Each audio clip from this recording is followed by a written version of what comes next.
Thank you, Mr. Chairman, distinguished participants. Good afternoon. I'll talk on this food legume improvement research at ICARDA, that how we just contributed to enhancing food and nutritional security in the developing world. This is the teamwork. You can see that food legume team. In the flyer, the names are there. So about 8 know that people, we are working together at the headquarters in a multidisciplinary mode. Plant breeding, the genetic resources people, then pathologists, all people are there together. If we see that legumes for human food, there are more than a dozen of legumes are being eaten by human being.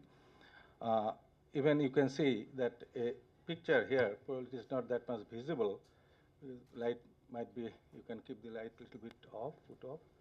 A range of pulses is being sold in a roadside market in Nepal. In the mid-hill areas, people are absolutely that vegetarian, and they live on legumes as well as rice there. At ICARDA, among all the legumes, we are working on 4 different legumes: lentil and fava bean, Kabuli chickpea. It has ICRISAT mandate, but in collaboration with ICRISAT, that we work on Kabuli chickpea in a region. Then of late, we started work on grass pea, which is one of the important food legumes in South Asia, China, as well as in Ethiopia. If we say why legumes, probably all of us, we know that it's a valuable contribution to food and nutritional security, and also ecological security, and sustainable production system. In South Asia, for example, to provide a rice-based cropping system, legumes must be there in between. And there are a lot of food preparations are also from legumes. You can see that around the world. Those are some of these are very important in West Asia and North Africa. The dal is very important in Indian subcontinent. Probably you got a dal in our lunch table there. And there are a lot of snacks are also being made from legumes. You can see in Ethiopia, a particularly product of lentil, they call oat. It is very much important in their daily dish. Even these housewives, they feel safe for the next day's food in South Asia, for example, if they have pulses and rice in their kitchen store, which means that they rely on these two foodstuffs for their daily livelihood and for their nutritional security. If we see the global scenario for the last 2 decades, particularly on these 3 crops that I'll be talking about, that lentil, chickpea, and fava bean, of course, Dr. Gowda will give in-depth insight on chickpea. If we see that for the last 20 years, what happened in the world's scenario, lentil and chickpea and fava bean. So in fava bean, that area and production has gone down. But if we see the productivity, you can see that it has gone up of all these crops, all 3 crops. And of them, lentil is now more than 338 kg per hectare has been increased productivity. Now from 650 kg per hectare to 908, about a ton. If we see the nutritional facts that you see these pulses or food legumes are very much that are protein rich. They're carbohydrate as well, and they're very good carbohydrate. It's having low glycemic index, which is good for the diabetic patients. And also minerals like calcium, potassium, magnesium, iron, and zinc, as well as some vitamins are also there. So it gives the nutritional security to the people who are actually relying on pulses or food legumes. Well, I'll come down to genetic resources at ICARDA. Here we can find that 2 of our colleagues, Dino is here, who worked with ICARDA earlier on legumes, and as well as Dr. M.C. Saxena. I could see that he's sitting there. They are the founder fathers of legume program at ICARDA. And with the efforts in mid-70s or early 80s, even early 70s, a lot of genetic resources are collected from around the world. Out of that, you see, out of ICARDA genetic resources of 135,000 accessions, about 35,000 accessions are on food legumes. Those have been collected from about 72 countries. In addition to the cultigens, we have in our gene bank a lot of wild relatives which we are using for to meet our needs in our pre-breeding program. And as I said, that right from the conservation to utilization, is a pipeline. We collect, evaluate, characterize, transfer the gene according to our own desired traits, and then ultimately we deploy to the farmer's field. Until now, our research at ICARDA for the last 3 decades have generated about 264 food legume varieties of 4 crops: Kabuli chickpea, lentil, faba bean, and grass pea. So I will come to crop-wise, that what we have done or what our colleagues in the national program, because all the varieties have been released or being released by the national programs, which we work together, for specific or general adaptation. If we come to lentil, so our research focus is on high yield and combined resistance to several biotic and abiotic stresses. First of all, let me tell you that you see zinc, iron, or whatever nutrients are there within the seed, you see if the variety is not remunerative to the farmers, they will not adopt it. So we have to look for maximizing yield as well as stabilizing yield. To stabilize the yield, we are working on several biotic and abiotic stresses, particularly in the context of climate change. We are working on drought and heat tolerance. Very recently, we have started work on that. Although work was started from the beginning, because these crops are rain-fed crops, no irrigation, even in research station as well as in the farmer's field. People, they don't, except some areas in faba bean, for example, in Egypt or Sudan, whenever water is available, they do go for irrigation, otherwise a rain-fed crop. And breeding for short season environment. You see with the climate change, for example, in eastern Nepal, eastern India, and Bangladesh, the season is getting shorter day by day. We have to look for short season environment, adapted varieties which will phenologically fit into that short window. Then quality traits, we are working on iron and zinc enhancement, and also cultivars for mechanical harvest, because I will come later on in a slide that where the farmers actually, they are very much suffering from not getting the agricultural laborers in the villages. So they have to go for mechanization. Of course, we are using the new knowledge in molecular knowledge in tapping the genes and utilization in our market-assisted breeding. You can see that diseases are the main menace. Here, the 2 farmers in Bangladesh, you see, they are with the bunch of lentil plants, but without pod. Here you can see another disease called wilt, then rust, another disease not visible. I think there's some distortion of pictures. Anyway, so we are working at ICARDA that we're screening. We have a very highly developed homogeneous oil-seek plot. So we screen the material right from the beginning in the breeding cycle. Then we take the material out of that after 3-4 years screening. Then we give it to the international nursery out of ICARDA fence to our national collaborators. About 35 countries, they are getting this material on the wilt. Wilt is a big problem globally. And you can see also the problem was earlier discovered in Bangladesh, but nowadays it has spread throughout eastern India, eastern Nepal, and throughout Bangladesh as well. Here you can see the 2 gentlemen here. This is a picture in the farmer's field in Bangladesh. The farmer's variety, this is the improved variety, Bari Masur 4, which has spreaded like anything in that country, and good adoption is there. On drought research, you can see that drought escape, we use 3 strategies: drought dehydration avoidance through root or shoot structures.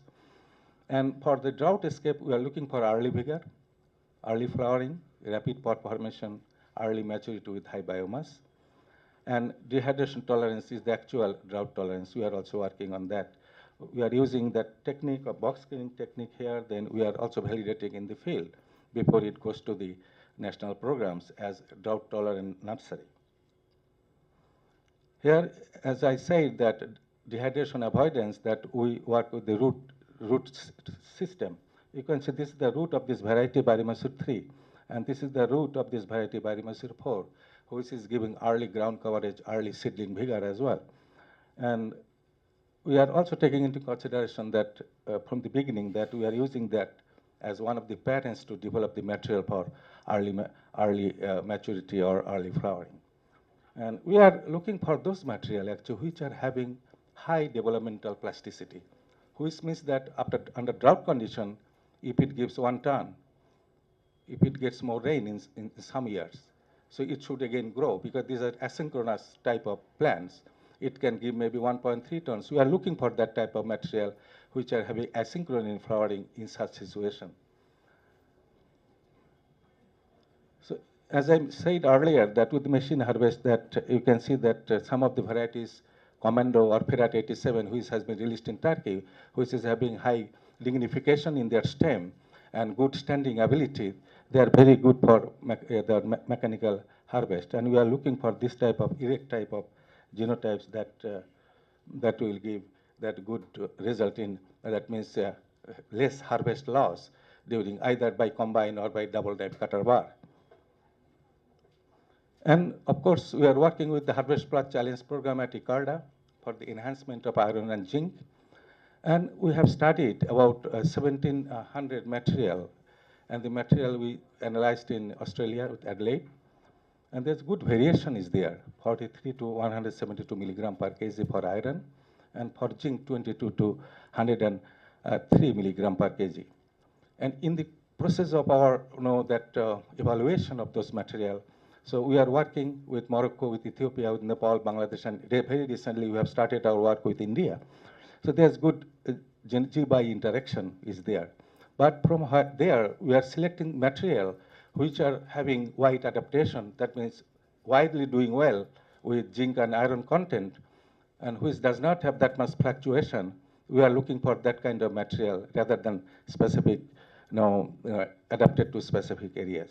And in our study, we have seen that those are having good heritability, but heritability is very good for iron content than zinc.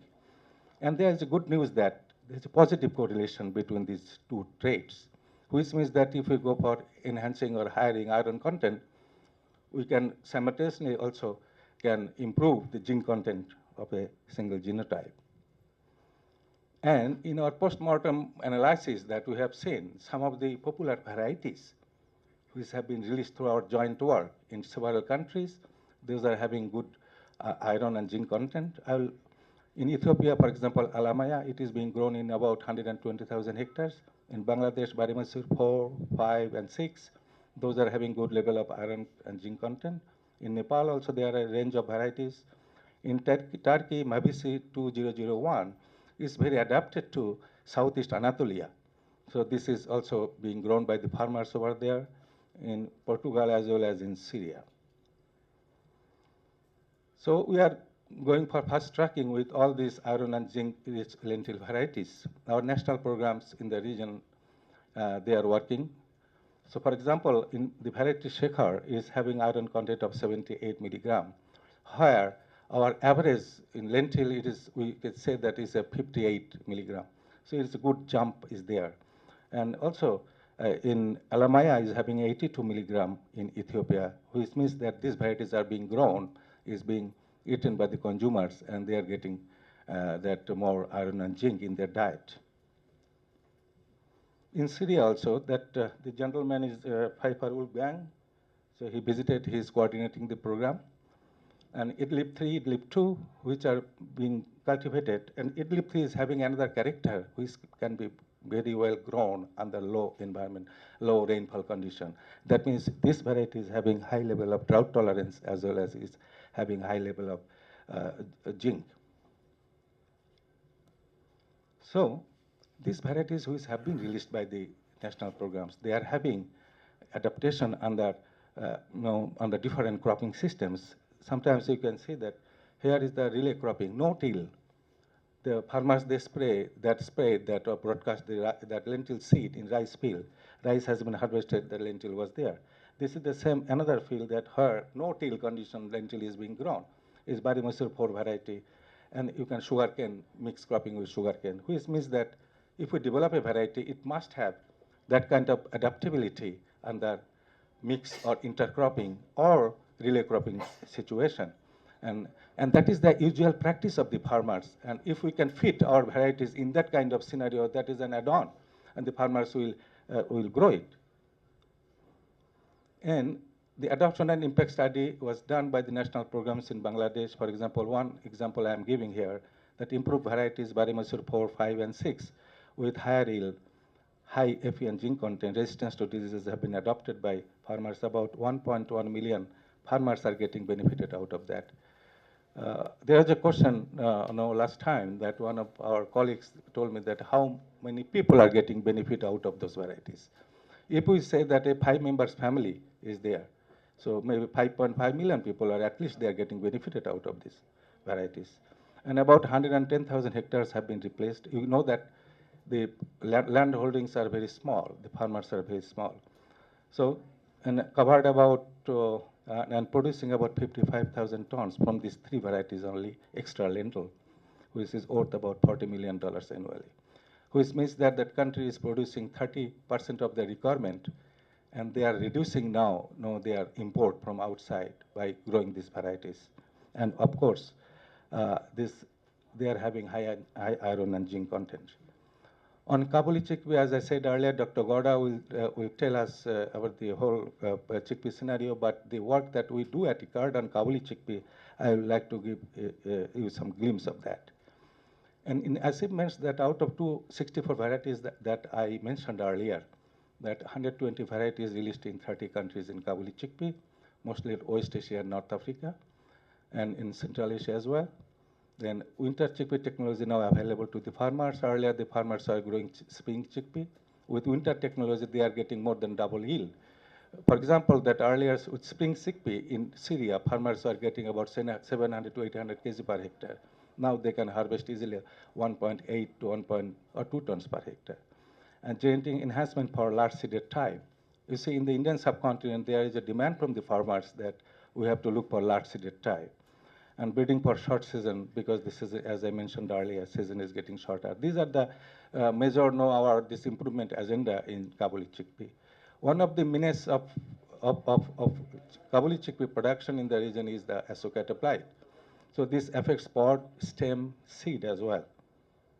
And we are screening under control condition, as well as in our field screening that we have developed there. About six hectares of land that we are putting all our segregating populations to screen right from the beginning, right from F2 or F3, or we go up to F6 generation. Then evaluation for drought, we plant the material very late. We expose them under that terminal drought stress, then we select the material from there. And it's very recently in 2007 that the story has come in several media. The drought-tolerant Kabuli chickpea variety in Turkey, Gokce, has covered about 85%. Of course, is another situation that we don't want, that only one variety should cover 85% of a country. There should be gene deployment. Of course, in the process, they are now introducing other varieties. But Gokce itself, in 2007, the farmers heard there are no crops in Southeast Anatolia, even in Central Anatolia of Turkey, and they harvested about more than 300 kg per hectare compared to their local, which yielded about $165 million in 2007 only. The Kabuli chickpea Gokce variety developed by ICAD and Turkish national programs, and which is having high level of drought tolerance, and that affected oil in that area, in that year and in those areas, and it is also being multiplied and given to the other farmers in other parts of Turkey. This success story, as I mentioned, the several media coverage was there. Then, of course, that in that molecular breeding, that our biotechnologists, they have identified genes for QTLs for associated blight, and we are going for this marker-resisted breeding for that, because this is one of the major thrust of ICARDA, that we are working among all biotic stresses, the associated blight resistance breeding. On faba bean, and broadly called broad bean. So faba bean is China is one of the major producers, 1.2 million hectares, and Ethiopia is the second largest. By the way, that the area and production that I showed in my first slide, second slide, why area has gone down. In Egypt, with this, Egypt was one of the third largest producer of faba bean because it is in their food system. But with the Nile irrigation system, people are now, farmers are going for the high value crops. That's why they reduced automatically that farmers, they have reduced their, that faba bean production. And some biotic stresses are there, that ascocata blight, rust, and botrytis. And orobenki is another menace that you can say that in particularly in North Africa. But we have good level of resistance against that. And the farmers in Tunisia and Morocco, Algeria, they have adopted this, some of the varieties which are resistant to orobenki. It's a parasitic angiosperm. And 66 varieties have been released in different countries in faba bean. Well, faba bean is having three anti-nutritional factors. As we are talking about nutritional enhancement, we have to talk about also the anti-nutritional factors, how whether we can lower it down to make it more healthy for the consumers. Well, through breeding, yes, we can reduce that. There's ample genetic variation for tannin content, vicin and covicin content. And in collaboration with Cordoba Group in Spain, we are working on this for lowering these anti-nutritional factors in our next, generation of breeding material. Yes, grass pea, probably most of us we don't know, but it's a very hardy crop. This crop is being grown in the Indian subcontinent, Ethiopia, Eritrea, and 2-3 provinces of China. So it can grow very well under even waterlogging condition, under drought condition, but needs little input. Only seed is the input for the farmers. It's remunerative to the farmers. Even in Bangladesh is the #1 pulse. Lentil is the second. In India itself, in Chhattisgarh, they grow about 340,000 hectares. Eastern India, because they do it relay, in the rice field without any investment. But it has an ambivalent reputation. It has the toxin, ODAP content, and that causes this paralytic syndrome to the young males. But there is a possibility that we can develop the low ODAP lines, which will be safe for human consumption. But this is a multi-purpose crop, not only for human food, but as well as animal feed. And the farmers, they go for this. You see that here in Syria, here in Bangladesh, here in India, the farmers, they are grazing their cattle in grass pea field. But fortunately, through stomach clonal variation and use of that stomach clonal variation with low DAP content, in India, they have released few varieties. These varieties we have taken into consideration in one of our programs in India to continue, to spread it to other states. In Bangladesh also, Bari Kesari 1, 2, they have developed. Very recently, that Ethiopia has developed one variety they call Wise. It is from our joint work. And in Turkey, that Gurbuz 1 have been released.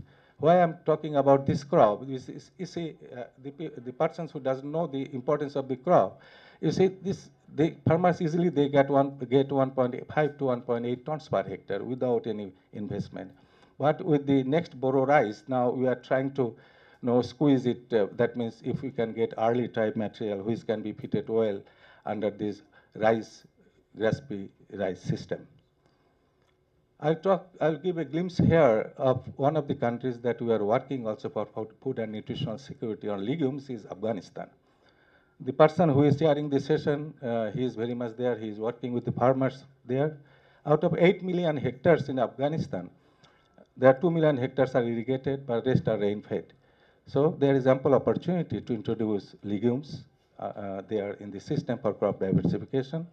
And 54% of the children and 48% of the women are suffering from malnutrition, as we can see from this international catalogs or international information.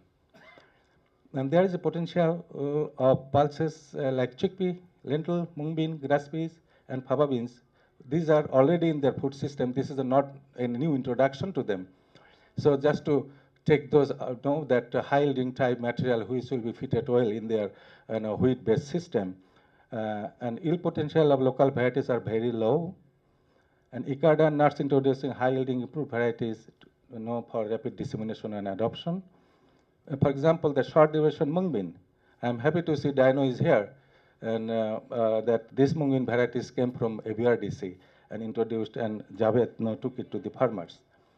And the newly released varieties of 2 chickpea varieties and 2 mung bean varieties, you see, it is giving about $1,200 to $1,500 per hectare.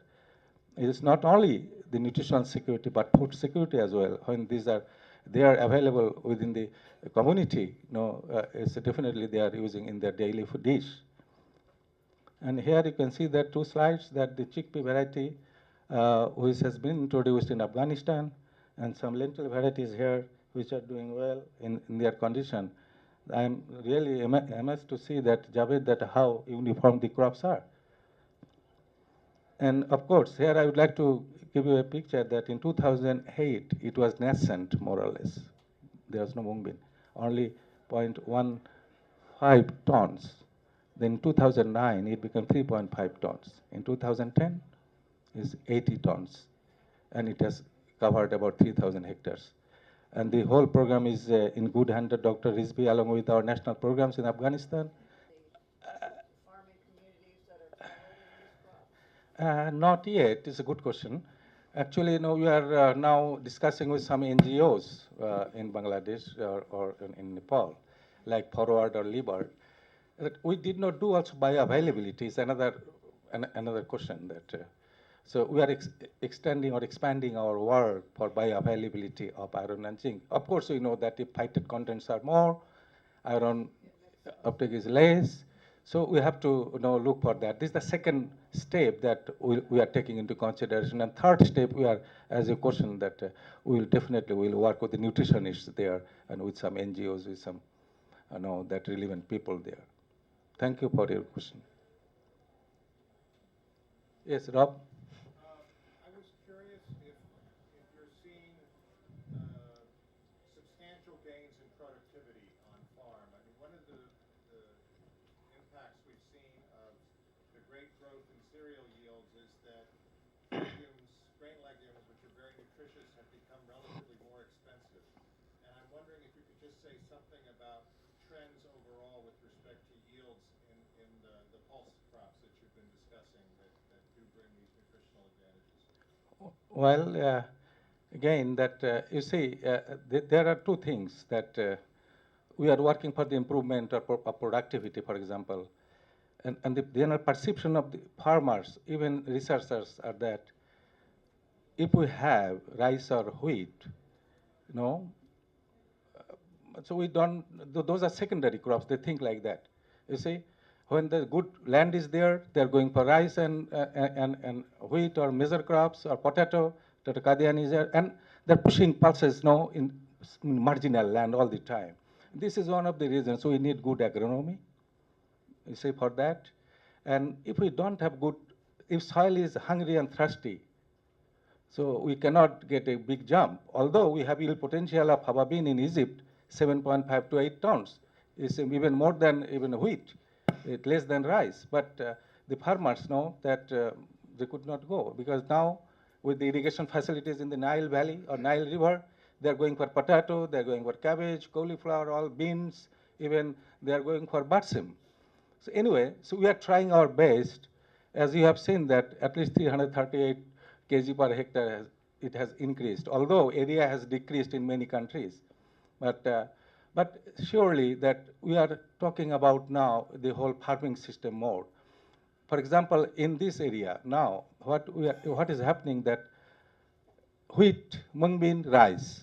Earlier that pattern was not there in Punjab and Haryana. In Bangladesh, transplanted rice, Boro rice. Transplanted rice is being harvested by early November. Boro rice they are planting by mid-February. There's a window of 90 or 95 days. We are trying to put legumes there, early type legumes. Or we can go for relay cropping, where the crop is getting about 3 weeks lifetime vegetative growth in rice field itself. The rice is being cut in, I have shown in one of the slides. So we are just manipulating in many ways, but we are now trying to push ourselves within the rice wheat or rice system. Otherwise, sustainability of the whole production system is at stake. Thanks, Rob. Yes. Can I request you for a short